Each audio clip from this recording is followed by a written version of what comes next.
안녕하십니까. 한자 학습 시간입니다.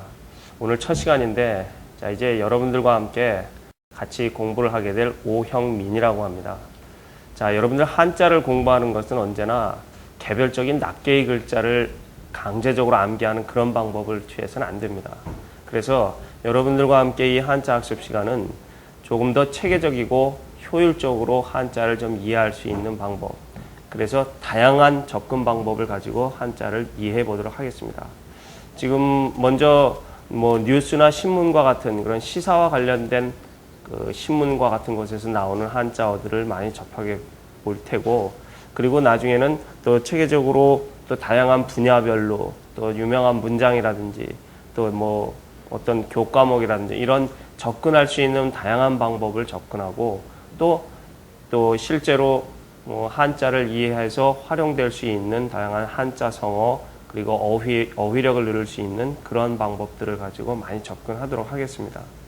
그럼 오늘 먼저 첫 시간에는 한자와 관련된 다양한 이야기들이 우리 일상에서 많이 접하게 되는데, 그 가운데에서 이 신문이나 뉴스와 같은 그런 시사에 관련된 이야기들, 그런 구절들 속에 한자어가 어떻게 활용되는지 그런 것들을 중심으로 보겠습니다. 먼저 이 첫 번째 신문의 기사라고 생각하시고 어떤 문장 속에 한자어들이 어떻게 활용되는지 한번 보겠습니다. 첫 번째, 은행 예금주 중에선 가공인물이 있거나 사망한 사람도 있다. 이런 문장을 봤을 때 그 가공인물이란 말이 나옵니다. 그럼 이 가공인물이라고 할 때 여기 지금 첫 번째 있는 이 가공을 보시면 첫 번째 가자와 두 번째 공자, 이 앞에 있는 이 가자는 글자를 가만히 보시면 윗부분에 있는 힘력자와 입구자를 더한 그 글자가 바로 더할 가자죠. 그 가자가 바로 이 발음으로 사용된 것이고, 밑에 있는 나음목자의 뜻에서 바로 실형이란 뜻을 만들었습니다.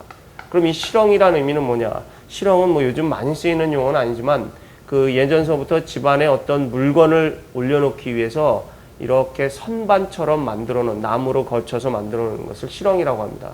그런 개념 때문에 이 가자는 실형의 개념에서 만들어져서 우리가 보통 어떤 걸 세운다, 만들다라는 의미도 많이 가지고 있습니다. 그리고 두 번째 있는 이 공자는 아래쪽에 있는 이 장인 공자, 이 장인 공자가 발음으로 쓰였고 윗부분에 있는 구멍혈자겠죠. 이 구멍혈자의 의미에서 바로 구멍은 텅 비어있는 것이겠죠. 그래서 비다란 뜻을 만들어냅니다. 텅 비어있는 가장 큰 것이 바로 하늘이겠죠. 그래서 하늘의 가장 커다란 비어있는 개념, 하늘이란 뜻으로도 많이 씁니다. 그럼 글자 그대로 얘기하면 가공이란 말은 텅 비어있는 곳에 어떤 것을 이 선반같이 실형처럼 뭔가를 만들어 놓은, 그래서 공중에다가 무엇을 만들어 놓은 개념인데, 그렇게 허공에다가 만들어 놓은 개념이다 보니까 실제로 존재하지 않는 거짓된 것을 상상으로 꾸며낸다는 의미의 이 가공이란 말을 쓰이게 됩니다. 바로 여기서 나왔던 가공인물이란 말은 실존하는 인물이 아니라는 것이겠죠. 그런데 좀 조심할 개념은 이 가공이라는 개념과 함께 우리가 일상에서 쓰이는 같은 발음이 나오는 단어들, 그 가운데 조심할 단어 한 두 가지만 유의해 보도록 하겠습니다.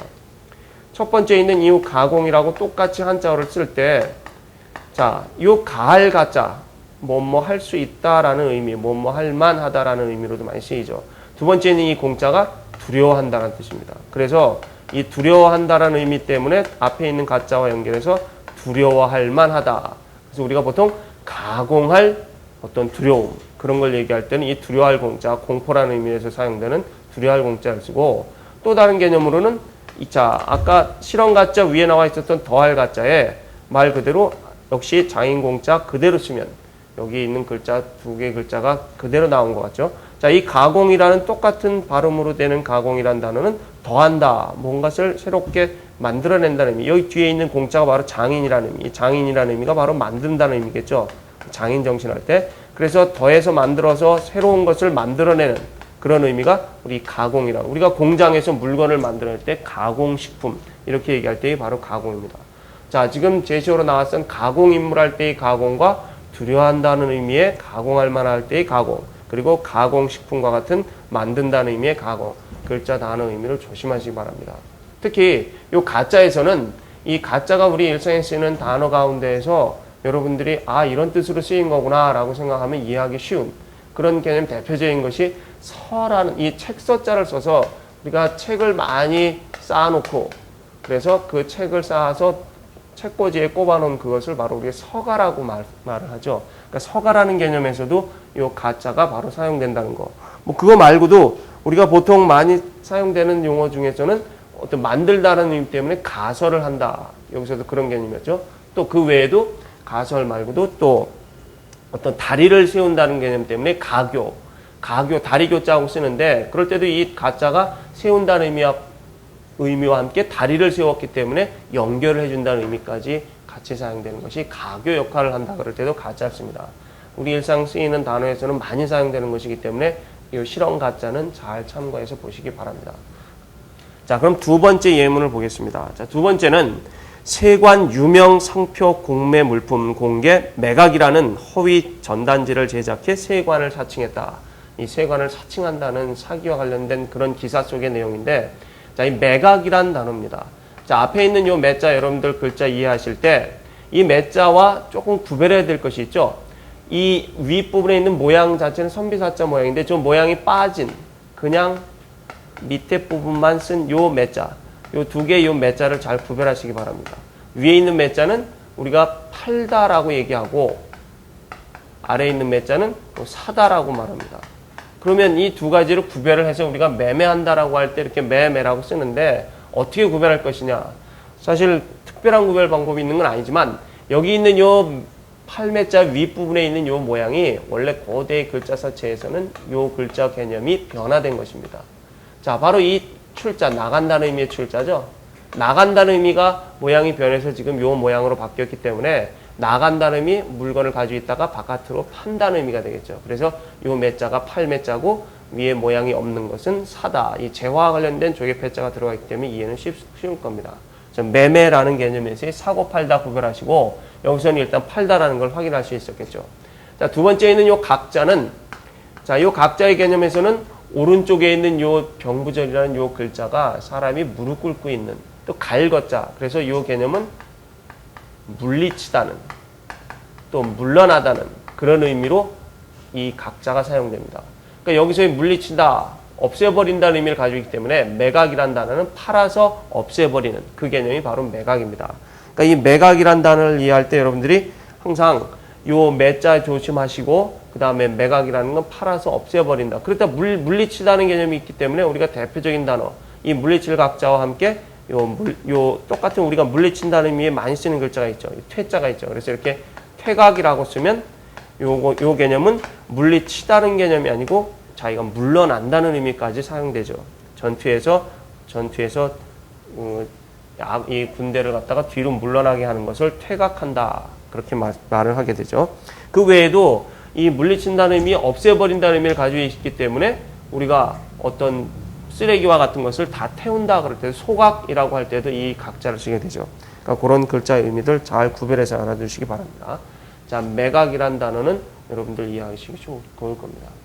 자, 그 다음에 세 번째 단어를 보겠습니다. 세 번째 단어에서는 중국에선 서유기를 각색한 프로그램들이 제작되어 시청률 최고를 차지했다. 자, 각색이란 단어가 나왔습니다. 자, 이 각색이란 단어는 이런 식의 어휘는 조금 조심하셔야 될 것이 실제 뜻과 실제 우리가 의미로 활용되는 개념이 좀 다른 그런 어휘입니다. 자, 본래 이 글자를 보면 이 각자는 다리란 뜻입니다. 여러분들 글자 금방 보셨겠지만 이 물리칠 각자의 똑같은 모양이 바로 이 다리 각자의 오른쪽에 있죠. 그 글자가 발음으로 쓰인 것이고 왼쪽에 있는 달월자 모양을 가지고 있지만 실제로는 이걸 고기육자라고 하죠. 원래 정자로 쓰면 이 고기육자가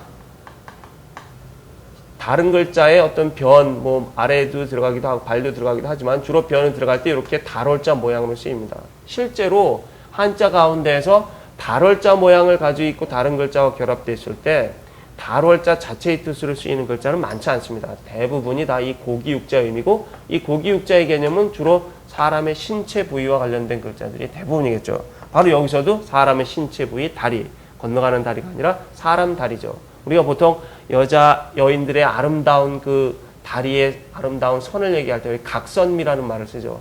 그래서 이 다리의 선이 아름다운 각선미 할 때도 각자입니다. 그 다음에 색자도 원래 색깔이란 뜻으로 여기서 쓰이는 개념이라고 생각하시면 되는데 색자. 그런데 이 색색자와 다리각자, 글자가 들어가면 다리의 색깔이냐, 뭐 어떤 뜻이냐, 요 개념은 원래 중국에서부터 유래된 개념으로 보통 얘기하는데, 중국의 그 경극이라는 연극과 같은 그런 연극들을 보면 남자들이 주로 연기를 합니다. 남자들이 연기를 하는데 여자 역할까지 하다 보니까 얼굴에 화장을 하고, 그런데 특히 다리에 남자들이 드러내게 되면 털이 많은 그 다리를 보이지 않기 위해서 진한 색깔을 칠하는, 그래서 원래 개념과는 달리 그 변화된 개념으로 이 각색이란 말이 그런 연극과 같은 또 희곡과 같은 그런 문학 작품을 시나리오를 고치는 역할로 이 각색이란 말을 씁니다. 그러니까 이 각색한 프로그램, 그렇게 얘기 나왔었죠. 그러니까 어떤 문학 작품을 희곡과 같은 연극으로 만들기 위해서 변화시키는 작업을 각색한다라고 얘기를 하게 되죠. 자, 요 각색의 요 각자, 특히 각선미할 때도 사용됐고, 그와 함께 또 여러분들 요 개념에서 같은 개념으로 나온 개념 가운데 하나가, 자, 이 각자에 요렇게, 자, 요 많이 봤던 글자시겠죠. 요 광자입니다. 요 광자는 빛이라는 의미입니다.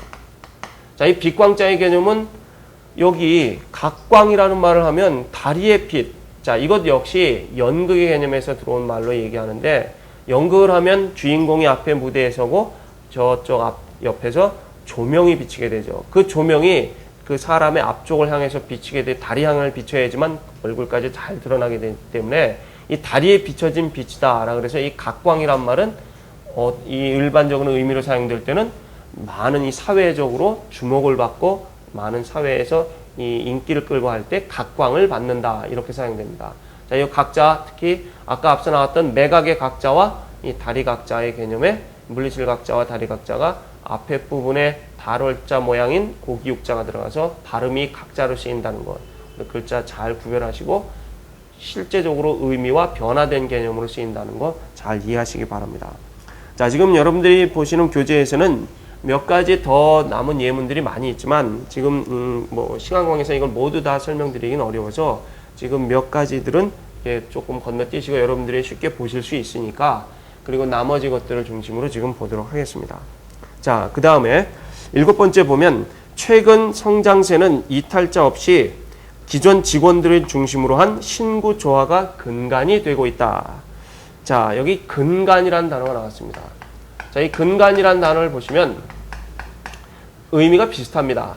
자, 근자는 우리가 많이 봤던 오른쪽의 발음의 은자의 발음이 변화된 것이고, 나무의 의미에서 이게 뿌리죠. 뿌리 근자. 근본이란 단어를 얘기할 때 대표적인 단어를 많이 쓰게 되죠. 뿌리 근자. 그 다음에 이 간자의 경우는 실제로는 여기 오른쪽 아랫부분에 여기 이 방패 간자가 있죠. 그래서 발음인데, 원래 고대의 글자에는 여기 나무 목자로 들어가 있는 것도 있습니다. 그래서 이건 나무의 줄기 부분입니다. 나머지 부분이 발음 간자 역할을 하고, 여러분들 아마 이 간자와 비슷한 개념의 글자 가운데에서는 이 글자를 본 적이 있으실 겁니다. 이렇게 바로 이 모양이 윗부분은 똑같고 이 세 글자를 쓴 이 건자죠. 이 건자가 바로 하늘이라는 뜻을 쓰인, 그래서 발음이 간, 건 유사한 발음으로 사용되는 것입니다. 자, 그러면 이 근간이란 말은 뿌리와 줄기. 뿌리와 줄기면 나무의 가장 중심이 되고 기본이 되는 것이죠.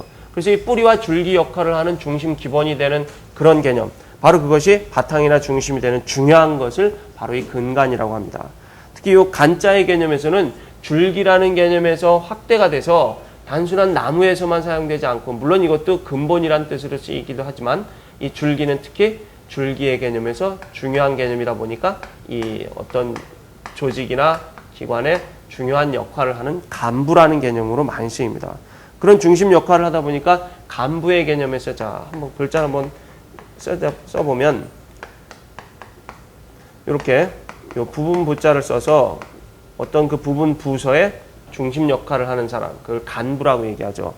그 외에도 그 어떤 중심의 개념을 사용되는 글자들은 이 뿌리 근자, 뭐 이 줄기 간자뿐만 아니라 이 뼈 골자도 있죠. 여러분들 뼈라는 거는 그 어떤 중심 역할을 하기 때문에, 그래서 지탱하는 역할을 하기 때문에 이 뼈 골자에 바로 또 이 줄기 간자를 쓰면 이 골간이라는 거. 역시 골간이라는 말 역시 같은 개념으로 중심 역할을 하는 개념이죠. 그 외에 어떤 우리가 도로를 다니다 보면 고속도로, 그다음에 간선도로 그런 말이 나옵니다. 간선도로 할 때도 중심이 되는 줄기 되는 그런 역할을 하는 선으로 뻗어나가는 도로를 간선도로라고 하죠. 자, 이렇게 이 간자 역시 줄기 간자가 간부나 중심적인 중요한 역할의 개념으로 쓰인다는 거. 근간을 이룬다는 말은 기본 바탕이 되는 중요한 역할을 한다는 개념으로 이해할 수 있습니다. 자, 그 다음에 19번째 내용을 보시면, 자, 요건 어떤 그 문학 작품의 한 표현 같은데, 상여소리 한가락에 구곡간장 비어져 길이 슬퍼할 말마저 잊고 말았네. 자, 요것은 장례를 치른 말 속에서 나왔던 한 그 신문 기사 내용 속의 한 구절인데, 자, 여기에 나온 이 사자성어입니다. 자, 이 구곡간장이라는 표현. 자, 이 구곡간장이라는 이 성어는 여러분들이 조금 조심해야 될 개념 가운데 유사한 성어가 있기 때문에, 자, 먼저 이 성어의 내용을 보시면 아홉 구자가 나왔습니다. 자, 이 아홉이라는 실제 글자는 쉽지만 아홉이라는 이 의미의 글자는 실제 한자에서 아홉 구자는 숫자의 끝부분, 거의 모든 것을 이야기하기 때문에, 그래서 이 구가 들어가 있는 성어들은 모든 것, 많은 것, 그런 의미라고 생각하시면 됩니다. 대부분 그렇습니다. 그 다음에 이 곡자의 개념은 이 굽을 곡자죠. 굽었다는 거. 여기서 아주 많이 꺾여서 굽혀 있다는 개념. 자, 그 다음에 이 간자. 여러분들 이 간자가 바로 아까 배웠었던 저 다리각자에서와 마찬가지. 왼쪽에 있는 이 달월자 모양이 고기육자 실제로는. 그래서 사람의 간입니다. 이 몸속에 있는 간장이라고 하죠. 자, 그 다음에 조금 조심할 개념은 여기 있는 이 장자는 역시 마찬가지 왼쪽에 있는 이 고기육자의 개념 때문에 의미가 창자인데, 몸속에 있는, 여러분들이 우리 한글 발음으로만 독음으로만 얘기하면은 착각을 하기 쉬운 것이, 여기 간장이라고 나왔으니까 이 간장이란 말이 그럼 몸속에 있는 그 간장인가 보다, 우리의 심장, 간장, 폐장 할 때처럼 간장인가 보다. 그렇지 않죠. 이 간장은, 이 장자는 그런 개념이 아닙니다. 우리가 위장, 대장, 소장, 십이지장 할 때는 이 창자의 개념, 구불구불한 창자를 얘기하는 것이지만, 이 간장이라는 것은 우리가 여러분들 아마 들어봤을 겁니다. 오장육부라고. 그 오장 가운데 하나입니다. 가장 몸 신체 기관 속에 중요한 역할을 하는 오장 가운데 하나인데, 그 심장이 있고 간장, 폐장, 그리고 또 신장, 그 다음에 비장, 이렇게 5가지인데, 조심할 개념은 이 장자, 심장에도 그렇고 다 이 장자를 창자장자를 쓰는 것이 아니고, 글자는 조금 까다롭지만, 자, 요 글자를 보시면 요 장자가 바로 이게 장기라는 뜻입니다. 그러니까 쉽게 얘기해서 이건 기관이라는 개념, 요거는 구불구불한 소화시키는 창자고, 요거는 장기 역할을 아주 중요한 개념. 그래서 간장이라고 하면 이렇게 쓰게 됩니다. 여러분 조심해야 됩니다. 그럼 여기 나온 이 간장은 그럼 뭐냐? 요것은 아주 수없이 많이 굽이굽이 꺾여져 있는 우리 몸속에 있는 모든 이 간장과 창자. 그 얘기는 한문에서는 원래 전체의 개념을 표현할 때 전체를 다 얘기하지 않고 그 가운데 특정한 한두 가지만 끄집어내서 그걸 가지고 그 전체를 표현하는 방법을 많이 씁니다. 우리가 보통 쉽게 얘기해서 산수라고만 이렇게 얘기하면 이 산과 물만 얘기하는 것이 아니고, 이게 바로 무엇을 의미합니까? 이게 자연을 의미하죠. 이 산수의 개념, 여러 가지 그런 자연과 비슷한 말 쓰이듯이 이렇게 특정한 한두 개를 끄집어내서 전체를 표현하는 방법. 여기 간장 역시 간과 창자를 2가지만 사용했지만 실제로는 몸속에 있는 모든 것. 그래서 이게 아주 굽이굽이 몸속에 깊이 있는 다양한 그런 몸속의 모든 내장기관, 장기들을 다 포함했습니다. 그만큼 아주 고통스러울 정도로 우리가 보통 쓰는 표현에 애간장을 태우고 애끓는 그런 표현이 바로 이 구곡간장입니다. 근데 여러분들이 아주 조심할 개념은 이 구곡간장과 함께 구별을 해야 될 것이, 자, 이 한자 성어 중 가운데 유사한 의미상으로는 꼭 비슷한 것 같습니다. 하지만 개념을 실제 활용하는 것이 좀 다르기 때문에, 자, 요 구절자죠.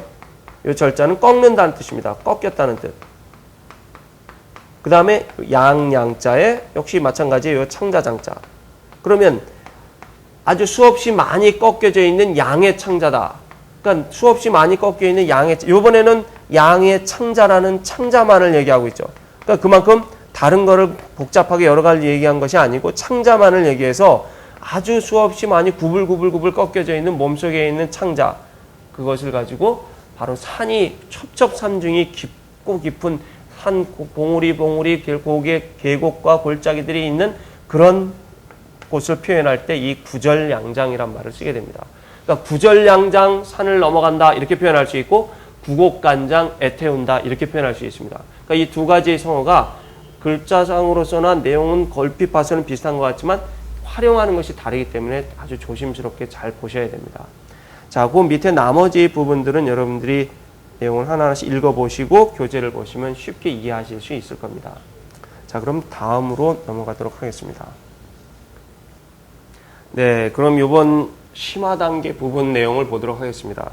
자, 지금 교재를 보시면 앞쪽에 지금 보셨던 부분은 어떤 뭐 읽기나 쓰기와 관련된 한자 어휘들이라면 조금 이번에는 심화 단계에서 좀 다른 각도로 조금 부수의 개념이나 유의어들 그리고 또 뭐 동음이어 이런 개념들을 좀 문제 형식으로 여러분들과 함께 접하면 좀 더 이해가 쉽다고 생각하실 수 있을 겁니다. 자, 그러면 첫 번째 이 부수라는 개념을 이해하면서 한자 성어도 익힐 수 있는 방법. 첫 번째 보시면 자, 요 글자 거자죠. 발음이 차 발음도 있습니다. 그리고 뜻은 수레라는 개념이죠. 수레바퀴가 원래 고대의 글자에서는 많다가 이제 줄어들어서 하나만 표시된 개념으로 모양이 바뀌었는데 수레와 관련된 개념이라고 생각하시면 됩니다. 다양하게 쓰이죠. 그 다음에 두 번째 요 손수자.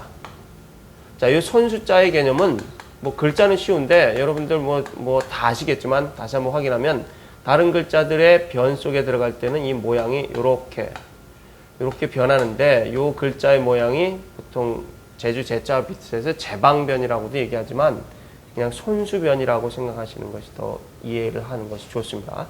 그 다음에 세 번째 글자가 이 여자 여자가 있죠. 자, 이 여자의 경우는 이 여자라는 개념으로 이해하시면 되는데 여자의 개념은 주로 활용되는 것이 아주 예쁘다는 의미에 많이 쓰이기도 하고 또 옛날의 개념이라서 그런지 몰라도 잠깐 부정적인 개념의 글자에서도 이 여자가 많이 활용됩니다. 자, 그 다음에 네 번째는 힘역자죠. 자, 이 역자의 개념은 힘이라는 것이 농기구, 농사를 지을 때 쓴 농기구의 개념 때문에 힘이라는 의미인데 말 그대로 힘과 관련된 뜻으로 다양하게 쓰입니다. 자, 그럼 이 네 가지의 부수 글자로 활용되는 글자들을 뭐 개념적으로 쉬운 글자인데 이걸 보시면서 이 네 글자가 들어가는 사자성어 하나, 경솔하고 망령된 분수 없는 행동. 그러니까 아주 진중하게 좀 이렇게 무게감 있게 행동하는 것이 아니라 아주 경솔하고 경망스럽게 그렇게 하는 그런 행동, 거동들을 뭐라고 하냐. 자, 바로 잘 보시기 바랍니다. 수레거자에 글자를 붙였고 그 다음에 손수자가 아래 들어가면서 글자가 만들어졌고 또 이번에도 역시 여자 여자가 아래 들어가고 그리고 이번엔 힘역자가 오른쪽에 들어가서 여기 네 개의 글자가 부수로 들어갔습니다. 바로 첫 번째 글자가 가볍다는 뜻의 경자입니다. 자, 이 가볍다는 의미는 수레를 물건을 많이 실지 않았기 때문에 가볍게 만들었다는 개념으로 이해하시면 되고 두 번째는 발음이 거자, 들다는 뜻이죠. 손으로 물건을 들어 올린다는 개념. 그런 개념이라고 생각하시면 됩니다. 그 다음에 세 번째에 있는 요 망자, 윗부분이 발음이죠. 그러면서 이 여자의 개념 중에 가운데서 이 망령되다. 그러니까 올바르게 행동하지 않고 헛되게 잘못 행동하는 것을 망령되다라고 얘기하죠. 허망하다라는 그런 의미. 네 번째는 움직인다는 소리겠죠. 왼쪽에 있는 동자가 발음으로 쓰였고 움직일 동자. 자, 그래서 힘으로 관련된 행동 관련된 움직이다. 자, 이렇게 글자를 또 보시면 자, 이 경거망동이라는 어휘는 성어는 많이 접하셨을 겁니다. 근데 여기서 한 가지 여러분들이 앞으로 사자성어들이나 성어들을 이해할 때 많은 수의 성어들이 우리말의 표현 방식과 과거의 한문식 표현 방식에 약간 차이점이 있습니다. 잘 보시기 바랍니다. 요 경자와 세 번째에 있는 요 망자를 합치면 우리 쓰는 일상에 쓰이는 단어가 되죠. 바로 경망스럽다라는 말을 쓰죠. 쉽게 말 그대로 가볍고 경솔하고 망령된 그게 경망스럽답니다. 그 다음에 이 두 번째에 있는 이 거자와 네 번째에 있는 동자가 합쳐지면 자, 요번에 네 개가 합쳐지면 요거는 거동이란 발음이 되죠. 바로 움직이고 또 행동하는 그 모든 행동들을 거동이라고 하죠. 결과적으로 경망스러운 거동. 경거망동이란 말은 그냥 쉽게 얘기하면 경망스러운 거동이다. 우리말에서는 이걸 결합해서 이렇게 어휘가 만들어지지만 한문식 표기에서는 이게 분리가 되어서 표현되는 방식이 많이 사용됩니다. 그래서 가벼운 거동, 망령된 행동. 그것이 합쳐지면 경망스러운 거동. 이렇게 얘기할 수 있겠죠. 자, 이런 개념이 한자 성어를 이해하면서 부수 개념까지 잘 활용하시기 바랍니다. 자, 그 다음에 두 번째 심화 단계에서는 반의어 부분을 완성하는 내용입니다. 앞에 있는 단어가 간섭이란 단어가 있습니다. 자, 이 간섭이란 단어를 보시면 간자는 방패 간자인데 이 방패라는 개념은 어떤 걸 막는 역할을 막기도 하고 하기 때문에 이 방패가 단순하게 방패만 뜻이 있는 것이 아니라 이 간자에는 간섭하다는 뜻을 가지고 있습니다. 그리고 두 번째는 이 섭자 역시 왼쪽에 있는 이 물 숫자. 그래서 원래 이 뜻은 이게 건넌다는, 물을 건너간다는 뜻입니다. 그런데 실제로 여기 활용될 때는 이 섭자가 건너가는 이쪽에서 저쪽을 물을 건너가기 때문에 이게 관계한다라는 의미를 가지고 있습니다. 그래서 이 간섭이라는 단어, 우리가 간섭한다, 옆에서 자꾸 신경 쓰고 옆에서 건드리고 하는 그 개념이 간섭이죠. 그러니까 이 간섭이라는 개념, 이 간섭과 그러면 반대 개념, 이 간섭이라는 것이 아주 관계를 많이 해서 서로 연결한다는 개념이라면 그것의 대칭인 지금 방임이라는 것이 가로가 쳐 있죠. 자, 이 방임이란 단어는 어떻게 써야 되느냐. 간섭하지 않는 거니까 내팽개치듯이 관계 갖지 않는 것이죠. 그래서 바로 앞에 있는 방자는 요 놓을 방자를 쓰게 됩니다. 이 놓는다는 의미는 우리가 놓는다는 의미가 놔둔다는 의미, 그런 의미이지만 주로 어떤 개념이 풀어놓는다, 내팽개쳐 놓는다, 그런 의미로 주로 많이 쓰이기 때문에 놓을 방자가, 그래서 이 방자가 내팽개쳐서 마음대로 할 수 있게 한다. 그러니까 우리가 실제로 죄수가 갇혔다가 감옥에 갇혀 풀어지는 것도 석방이라고 합니다. 자, 두 번째 있는 이 임자는 여러분들이 이 임자를 기초적인 글자로 접할 때는 이 임자가 대표 뜻으로도 이게 맞는다는 뜻입니다. 사람이 어떤 역할을 맡고 있다. 오른쪽이 발음이고. 그런데 이 맞다는 뜻과 함께 여기서만 맞다는 뜻으로만 쓰이는 것이 아니고 이렇게 방임이라고 할 때는 바로 우리가 어떤 자기 맡은 것을 자기 혼자서 할 수 있기 때문에 마음대로 한다라는 뜻을 또 가지고 있습니다. 그래서 바로 이게 방임이라는 것이 내팽개쳐듯이 마음대로 하는, 자기 마음대로 하는 것을 바로 이 방임이라고 합니다. 이 임자가 이런 역할로 쓰이는 대표적인 단어가 여러분들 많이 어휘로 봐야 될 것이 이 임자에다가 뜻의자가 있죠. 이렇게 임의라고 쓰면 임의로 어떤 일을 한다. 임의로 해서는 안 됩니다. 이런 말 할 때 마음대로, 자기 마음대로 하는 것을 임의라고 하죠. 자기 마음 뜻대로 한다는 의미죠. 이 임자의 개념 맡을 임자인데 마음대로 한다는 거 조심하시기 바랍니다. 자, 간섭과 방임, 자유방임주의 그런 말 쓰기도 하죠.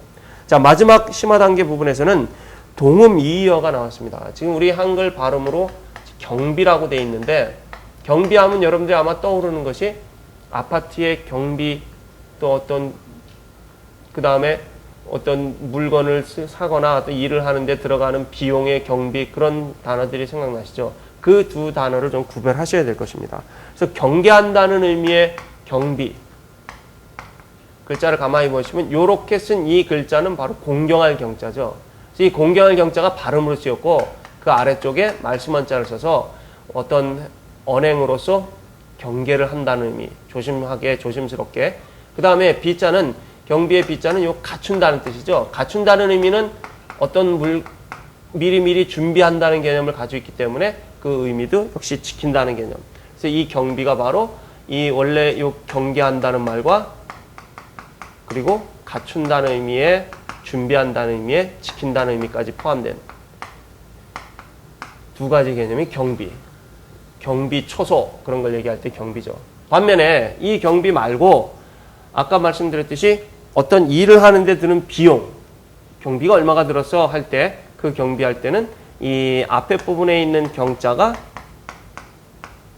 아까 경고망동이라고 할 때의 경자의 오른쪽 부분과 똑같죠. 왼쪽에 실사자가 있습니다. 그래서 이 경자의 뜻은 원래 개념은 실 가운데 날줄, 싯줄 할 때 이 날줄입니다. 그러니까 가로, 세로 할 때 우리가 보통 이 세로줄을 얘기하게 되죠. 그래서 이 날줄의 개념이기 때문에 가로, 세로 얽혀설키 연결되어서 날줄과 싯줄이, 그래서 어떤 옷감이 되기 때문에 이것이 어떤 것을 왔다 갔다 지나간다는 뜻. 그 외에 다스리다, 경영하다는 뜻. 그리고 이런 의미, 다스린다는 의미, 이게 다양하게 쓰이는데, 다스린다는 개념, 경영하다는 의미, 이런 개념에 바로 이 어떤 물건을 활용하는데 들어가는 요 비용, 비자. 밑에 재화, 이 조개패자의 재화 의미죠. 저기 비용이라는 개념. 그래서 이렇게 경비라고 얘기하면 어떤 일을 하는데 사용되는 돈의 개념, 바로 비용이라는 의미의 경비라고 합니다. 그러니까 이 경비와 경비, 발음은 같지만 활용이 단어가 다르기 때문에 조심하시기 바랍니다. 자, 이 정도로 해서 심화 과정을 마쳐보겠는데, 여러분들은 지금 교재를 보시면 교재의 내용 속에 이 부분 다시 한번 확인하시고, 또한 그 교재와 함께 첨부된 파일을 보시면 한자를 직접 써볼 수 있게 파일이 마련되어 있습니다. 그걸 꼭 다운받으셔가지고 한번 직접 손으로 펜으로 써보시면 이 배우신 부분 또 익힌 부분들을 효과적으로 익힐 수 있을 것입니다. 자, 그러면 다음 시간에 뵙도록 하겠습니다.